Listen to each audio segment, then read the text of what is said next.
तो आदाब, नमस्कार, गुड इवनिंग, सत श्री अकाल। एक बार फिर आप तमाम लोगों का स्वागत है क्राइम तक की कहानी के इस एपिसोड में। उम्मीद है पूरी फैमिली अच्छी होगी, अपना ख्याल रख रही होगी। आमतौर पर जुर्म की दुनिया में होता यह है कि हर गुनहगार, हर कातिल पुलिस, अदालत, कानून सबके सामने यही कहता रहता है कि मैं बेकसूर हूँ, मैंने ये जुर्म नहीं किया, मुझे फंसाया गया, मुझे छोड़ दो, मुझे रिहा किया जाए। ऐसी तमाम कहानियाँ आपने सुनी होंगी, क्योंकि कोई भी कातिल, कोई भी मुजरिम, कोई भी चोर कहता ही नहीं है कि मैंने ये किया। हालांकि फिर सबूत और गवाह उनको तमाम चीज़ों को सामने रखकर बाद में अदालत फैसला लेती है कि वो बेकसूर है कि गुनहगार है।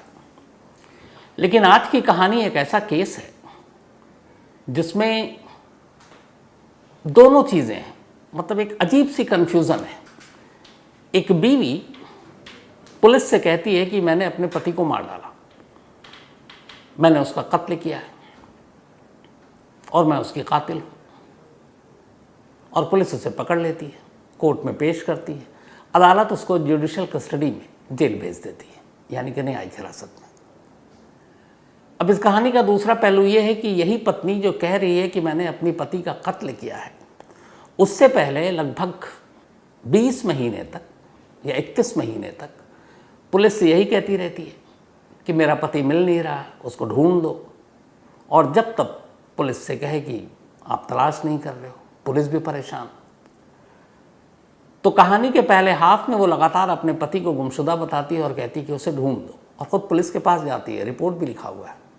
और कहानी के सेकंड हाफ में वो कहती है कि नहीं, मत ढूंढो, मैंने तो उसका कत्ल कर दिया है और मैं कातिल हूँ अपने पति की। और पुलिस उसे गिरफ्तार करके जेल भी भेज देती है। लेकिन क्लाइमैक्स कुछ और निकलता है इस कहानी का। केरल में एक जगह है कूडल, इसी इलाके में कूडल पुलिस स्टेशन, और इसी इलाके में कूडल में 5 नवंबर 2021 5 नवंबर 2021 की बात है ये। इस मोहल्ले में एक परिवार रहता था कूडल में, एक आम परिवार, नौशाद का परिवार। नौशाद की बीवी और 2 बच्चे थे। शादी को 10 साल से ज़्यादा हो चुके थे। अक्सर छोटी छोटी बातों पर मियाँ बीवी में झगड़ा भी होता था, लेकिन फिर झगड़ा सुलझ जाता, दोनों फिर मिलकर रहते। बहुत सारे रिश्तेदार भी इस परिवार के इर्द गिर्द ही रहते थे। 5 नवंबर 2021 की रात नौशाद और उसकी बीवी अफसाना में एक बार फिर झगड़ा हुआ। दोनों झगड़ा करने लगे। कई बार ये झगड़ा होता था, अड़ोसियों पड़ोसियों को भी पता था, ये मियाँ बीवी ऐसे लड़ते हैं, फिर सुबह ठीक हो जाते हैं। लेकिन उस रात ऐसा हुआ नहीं। उस रात झगड़ा हुआ, नौशाद ने बीवी पर हाथ उठाया, अफसाना ने भी पलट कर नौशाद पर हाथ उठाया। तब तक आस पड़ोस में रहने वाले अफसाना के कुछ रिश्तेदार भी वहाँ पहुँच गए। उन्होंने देखा कि नौशाद बीवी पर हाथ उठा रहा है, उन्हें गुस्सा आया। अब अफसाना के साथ वो लोग भी लग गए नौशाद को धोने में। अब सब मिलकर नौशाद की धुआंधार पिटाई कर रहे हैं। अब पिटाई करने के बाद नौशाद के सर से कहीं चोट लगी तो खून भी बहने लगा। तो ये आपसी जो लड़ाई होती है, मारा पीटी, वही सब कुछ चल रहा है। अब इसके बाद अचानक किसी तरह से नौशाद उस घर से निकलकर भागने की कोशिश करता है। घर के अंदर एक खिड़की थी, वो देखता कि दरवाजे की तरफ तो सारे अफसाना के रिश्तेदार खड़े हैं, तो वो खिड़की से बाहर कूद जाता है। उसके पीछे में अफसाना के कुछ और रिश्तेदार भी कूद जाते हैं। और उसके बाद नौशाद गायब। खिड़की के बाहर की कहानी अब अफसाना को पता नहीं। अब बात आई गई हो गई। अब अगला दिन सुबह हुआ। सुबह नौशाद घर नहीं लौटा। अगला दिन फिर एक और बीता, नौशाद घर नहीं लौटा। अब इधर अफसाना जो है वो बड़ी खामोश है कि नौशाद घर नहीं लौटा।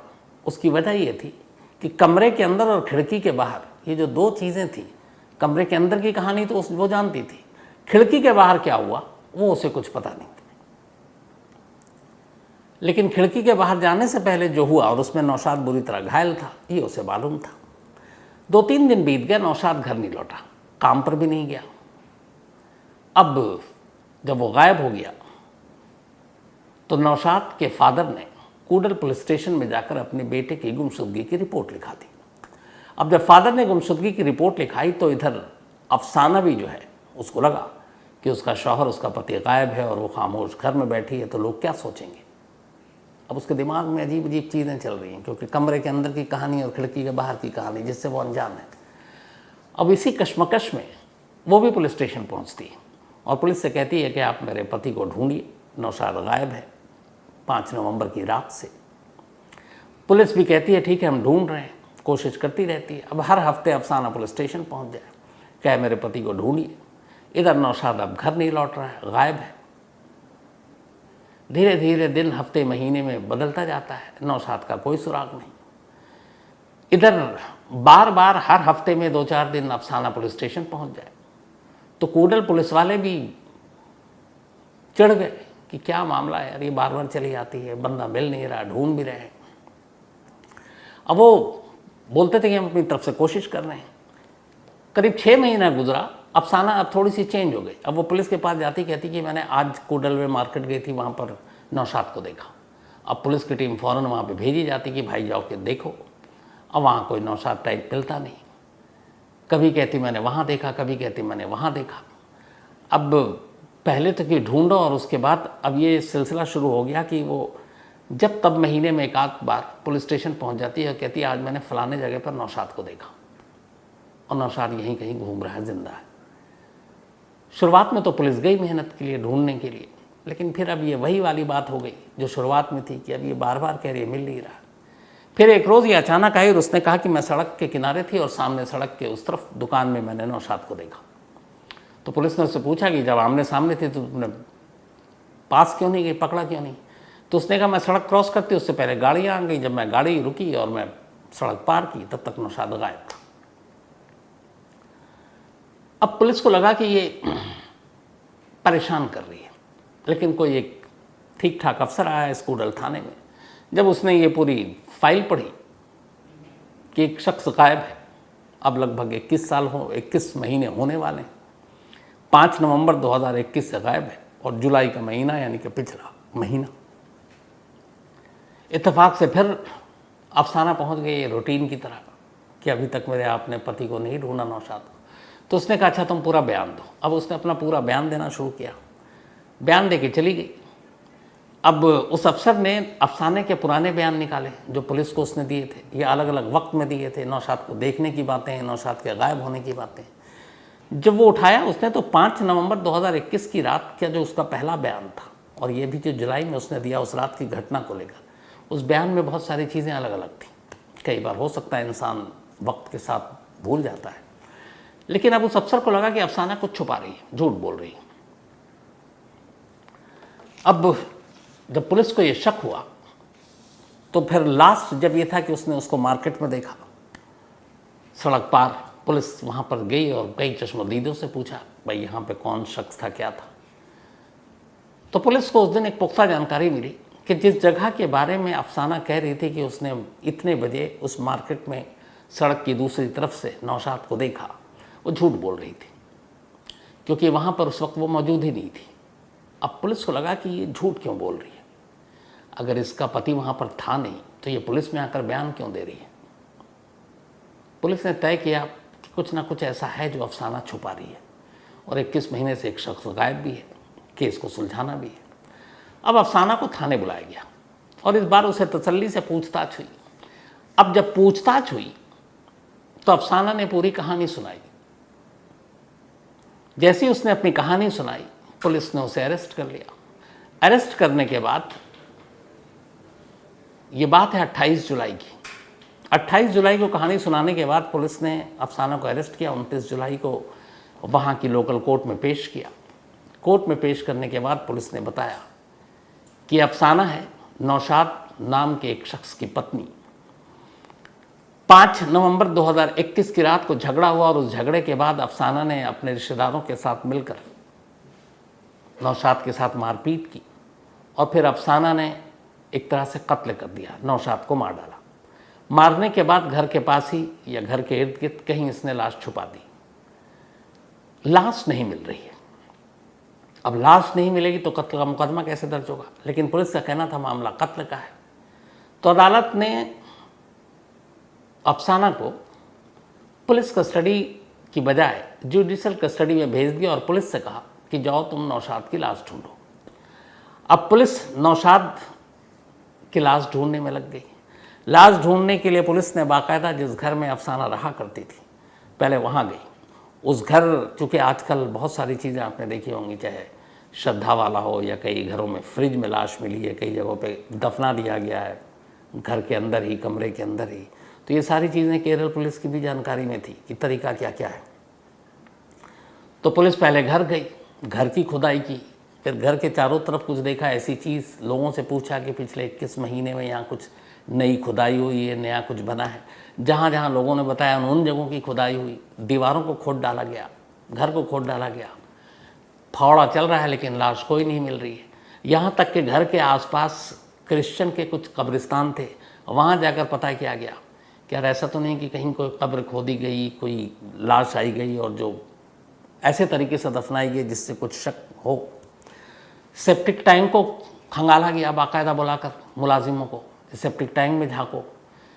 नौशाद की लाश के लिए ज़मीन के ऊपर से लेकर अंदर तक केरल पुलिस ने सब कुछ आजमा डाला, लेकिन लाश बरामद होने का नाम ही नहीं। इधर यह हुआ कि अब अफसाना की कहानी कि 21 महीने से एक महिला का पति गायब है और वो पति को ढूंढने के लिए बार बार खुद पुलिस स्टेशन जाती है, कहानी सुनाती है और वो मिल नहीं रहा है। और अब अचानक उसी महिला को, उसी पत्नी को पुलिस ने उसके ही पति के कत्ल के इल्ज़ाम में गिरफ्तार कर लिया।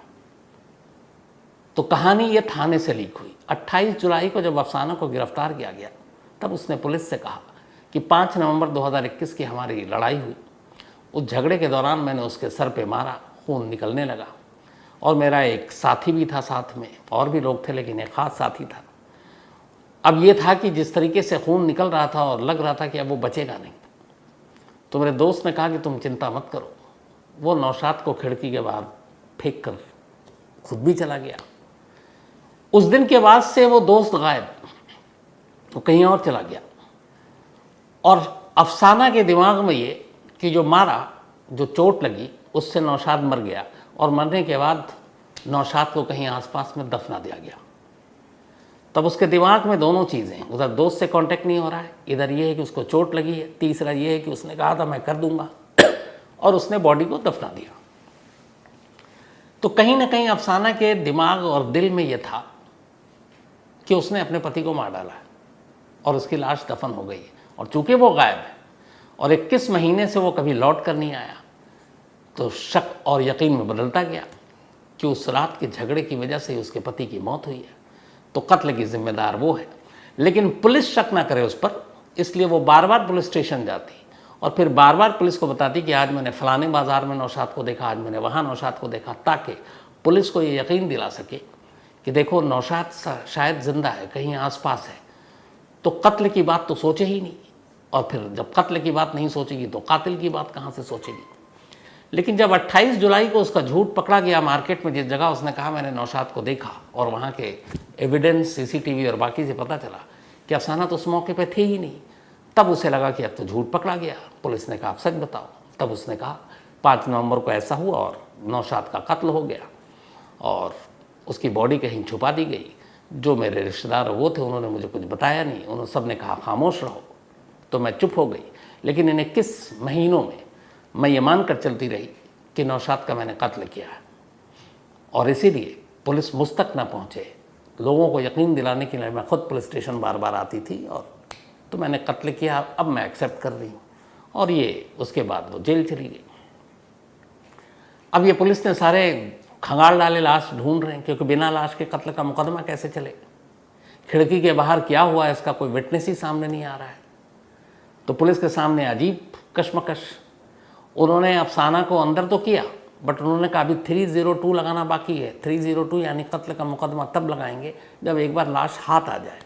अब लाश हाथ नहीं आ रही और 21 महीने हो चुके। इन 21 महीनों में कभी नौशाद अपने माँ बाप को भी उसने कांटेक्ट नहीं किया, उसने कभी कोई फ़ोन यूज़ नहीं किया, क्योंकि वैसे भी वो मोबाइल यूज़ ही नहीं करता था। तो बिना मोबाइल के अगर वो ज़िंदा है तो उसका लोकेशन कहाँ ढूंढे। तो ये सारी चीज़ें चल रही थी और पुलिस का ये था कि लाश मिले तो 302 में अफसाना के ऊपर केस कर दें, लेकिन लाश मिल नहीं रही। उधर वो अब पहुँच गई जेल। इसी दौरान अब ये अफसाना और नौशाद की कहानी मलयालम न्यूज़पेपर में छप गई। जिस दिन अरेस्ट हुआ उसके दूसरे दिन, मतलब 29 को ये जेल गई, और 30 जुलाई को मलयालम के अखबार में पूरी कहानी, एक पत्नी की कहानी, उस रात की कहानी, जिस तरीके से क्राइम रिपोर्टिंग की कवरेज होती है बहुत ही दिलचस्प अंदाज में, कि 21 महीने तक एक पत्नी अपने पति को ढूंढती रही, तलाशती रही और आखिर में वही कातिल निकली। तो उस खबर के साथ साथ अफसाना और नौशाद दोनों की तस्वीर भी अखबार ने छाप दी। अब जब तस्वीर छपी तो इस कूडल से करीब 130 किलोमीटर दूर, जहां नौशाद और ये रहते थे, 130 किलोमीटर दूर एक दूसरा कस्बा, एक दूसरा डिस्ट्रिक्ट, वहाँ कुछ लोग अखबार पढ़ रहे थे। हमारे यहाँ गांव देहात शहर हर जगह लोग न्यूज़पेपर पढ़ते हैं। तो मलयालम न्यूज़पेपर उस गांव में भी पहुंचा। उन्होंने देखा, अफसाना की कहानी पढ़ी और अफसाना के साथ साथ जब अफसाना के बराबर में छपी तस्वीर को ध्यान से देखा तो उसने एक ने कहा कि अरे ये तो यही है, हमारे इलाके में काम करता है। अब बाकी 3-4 लोगों ने कहा यार हमने तो देखा है। अब इसके बाद वो अखबार लेकर पहुंचे उस जगह पे जहाँ पे वो शख्स काम करता है जिनका दावा था कि ये वही है। वहाँ गए, उन्होंने उससे पूछा तुम्हारा नाम नौशाद है? वो भी चौंका, बोला हाँ। बोला ये तस्वीर तुम्हारी है? बोला हाँ। बोला ये औरत तुम्हारी बीवी है? उसने कहा। फिर उसने अपनी ही कहानी पढ़ी। अब कहानी ये थी कि वो मर चुका है, उसका कत्ल हो चुका है और उसके इल्ज़ाम में उसकी बीवी जेल जा चुकी है। तो एक मुर्दा शख्स अपनी ही मौत की कहानी अखबार में पढ़ रहा है। अब ये जब देखा तो उसे बड़ी चिंता हुई कि यार उसके दोनों बच्चे कहाँ हैं और ये। फिर गांव वालों ने पूछा कि बताओ कि तुम 21 महीने से गायब हो, तो तुम कभी भी इस दौरान में अपनी बीवी, बच्चे, माँ बाप से नहीं मिले। उसने कहानी सुनाई। उसने कहा कि 5 नवंबर को जो कुछ हुआ और जिस तरीके से अफसाना के सारे रिश्तेदार उसके ऊपर टूट पड़े थे, उसे लगा वो मार डालेंगे, क्योंकि मैंने अफसाना पर हाथ उठाया था, इससे पहले भी उठाया था। तो मैं डर गया कि लोग मेरा कत्ल कर देंगे। तो उस डर से मैं उसी रात अपना इलाका छोड़कर भाग निकला और उसके बाद मैंने कहा कि अब जाऊंगा नहीं, वरना वो लोग मुझे मार देंगे। फिर मैं इधर उधर भटकता रहा और भटकते भटकते फिर ये 130 किलोमीटर दूर ये जो एक नाम है इदुक्की इलाके में ये पहुंच गया नौशाद। और पिछले 21 महीनों से उसी इलाके में उसने अपना छोटा मोटा काम करना शुरू कर दिया और अपनी उससे ज़िंदगी गुजारा था। और उसने तय कर लिया था कि कोई फ़ोन नहीं करेगा, क्योंकि एक बार अगर फ़ोन करेगा तो उसके माँ बाप या किसी को भी तो उसके बारे में पता चल जाएगा, लोकेशन पता चल जाएगा और फिर अफसाना तक ये खबर चली जाएगी और अफसाना उसका कत्ल कर देगी। ये उसके जहन में एक डर बैठा हुआ था। अब जब खबर पढ़ा गया तो उसे लोगों ने कहा कि भाई ऐसा ऐसा मामला, कम से कम घर जाओ। फिर उसने देखा अभी जेल में है। उसने कहा चलो जेल में है तो अभी मैं सुरक्षित हूँ। वो वापस अपने इलाके पहुँचता है कूडल। अब वहाँ पहुँचता है तो उसके घर वाले, रिश्तेदार, उसके माँ बाप देख कर भौंचक्के कि जिसके कत्ल के इल्ज़ाम में जिसकी बीवी अंदर है वो तो सामने साक्षात खड़ा है। अब ये बात मोहल्ले से होते हुए पुलिस तक पहुंची। फ़ौरन कूडल पुलिस आई। उसने फिर चेक किया कि हाँ भाई तुम ही हो। उसने कहा हाँ मैं ही नौशाद हूँ, यही मेरी पत्नी है अफसाना, 5 नवंबर की बात ये थी, ये सब कुछ हुआ था, सब सच है और मैं डर से भाग गया था और मैं यहीं इस शहर से सिर्फ 130 किलोमीटर दूर छुपा हुआ था। अब पुलिस के सामने भी अजीब चीज़ कि जिसके केस में जिसकी बीवी को अंदर कर दिया है वो सामने खड़ा हुआ है, तो अब मुकदमा क्या बने। पुलिस ने फ़ौरन एक स्टेटस रिपोर्ट अगले ही दिन कोर्ट में दी और कोर्ट में देने के बाद जिस दिन दिया सुबह दोपहर को अफसाना ज़मानत पर बाहर। तो अब अफसाना भी बाहर है, ये जो नौशाद है वो भी बाहर है और पुलिस अब इस केस में जो भी सारी चीज़ें हैं, जो धाराएं हैं, उन सबको ख़त्म करेगी। और क्या धाराएं जुड़ेंगी अफसाना को लेकर, ये सारी चीज़ें, मारपीट करना, टॉर्चर करना या उस रात जो हुआ, अगर नौशाद कंप्लेंट करता है तो अफसाना और उसके रिश्तेदारों के खिलाफ केस बनता है। लेकिन अभी तक नौशाद ने कोई केस नहीं किया। तो नौशाद भी बाहर, अफसाना भी बाहर। तो इस कहानी का अफसाना फ़िलहाल इतना ही। अब इसमें जो अपडेट होगा आपको ज़रूर बताऊँगा, लेकिन कहानी ख़त्म करूँ उससे पहले वही अपना सिलसिला। आज मनोहर जांगिड़ इनका जन्मदिन है, तो हैप्पी बर्थडे मनोहर। साथ ही नूर नाजिर इनका भी आज बर्थडे है, ये नाइजीरिया में रहते हैं, तो हैप्पी बर्थडे नूर। मोहित सोनी इनका भी जन्मदिन है, हैप्पी बर्थडे मोहित। इसके अलावा लवी बघेल इनका भी आज जन्मदिन है, हैप्पी बर्थडे लवी। और राधा कृष्णा ने भेजा है। स्वाति ठाकुर का भी आज जन्मदिन है, तो हैप्पी बर्थडे स्वाति जी। और प्रशांत झा ने भेजा है। असलम कुरैशी इनका भी आज जन्मदिन है, तो हैप्पी बर्थडे असलम। इसके अलावा गीत कौर इनका भी जन्मदिन है, हैप्पी बर्थडे गीत जी। और एक हमारी पूर्व कलीग, एक्स कलीग यहीं, आदिति शाह इनका भी आज बर्थडे है, तो हैप्पी बर्थडे आदिति। मुझे अभी थोड़ी देर पहले ही पता चला, तुमने तो बताया नहीं, लेकिन हैप्पी बर्थडे। हमेशा अच्छे रहो, खुश रहो, यही दुआ है, और खूब नाम कमाओ, तरक्की करो। इसके अलावा राज वैष्णव, इन्होंने कहानी की फरमाइश की है। सुदर्शन कुंडू, धनंजय चैटर्जी की स्टोरी सुनना चाहते हैं, जिसे कोलकाता में फांसी दी गई थी, और सुदर्शन साहब ये कहानी मैं सुना चुका हूँ। अनुज भारती, इनका कहना है सैटरडे को आपने हिट एंड मिस शुरू की थी, इधर आ नहीं रहा। असल में क्या हो रहा है कि इधर लगातार कई सैटरडे को हिट एंड मिस की जगह पे कुछ बड़ी खबरें आ जाती हैं, तो उसी चक्कर में मैंने उसको छोड़ दिया था, लेकिन वापस सुनाना शुरू कर दूंगा। इसके अलावा Anirudh, thank you so much आपके इस प्यार के लिए। Geetika, thank you so much Geetika, और आपने जो फरमाइश की ज़रूर सुनाऊंगा कहानी। रोहन कपूर, इन्होंने भी एक कहानी की फरमाइश की है। तो आज कहानी में इतना ही। अब आपसे मुलाकात होगी कल रात 9 बजे किसी नई कहानी के साथ। तब तक अपना ख्याल रखिएगा। Thank you very much.